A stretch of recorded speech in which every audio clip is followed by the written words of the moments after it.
ايه احسن نوع مونجارو ونجيبه منين.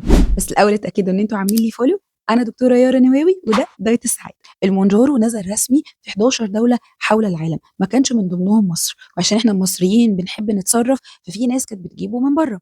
ولكن هل المونجارو اللي داخل من بره ده ينفع ناخده؟ للاسف لا، لان المونجارو والساكسيندا والاوزempic كل الادويه دي اسمها ادويه ثلاجه، يعني لازم تتحفظ في درجه حراره من 1 ل 3.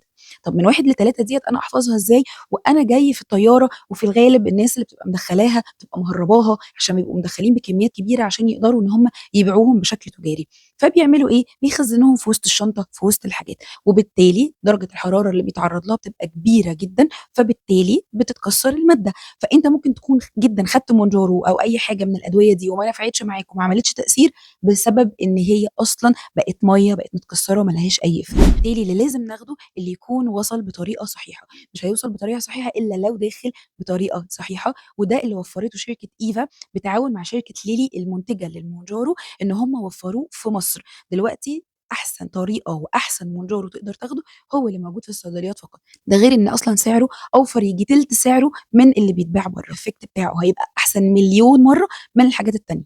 وطبعا مش هتكلم عن شبيه المونجارو اللي بيتباع والله اعلم ده متصنع فيه. وبكده تكونوا عرفتوا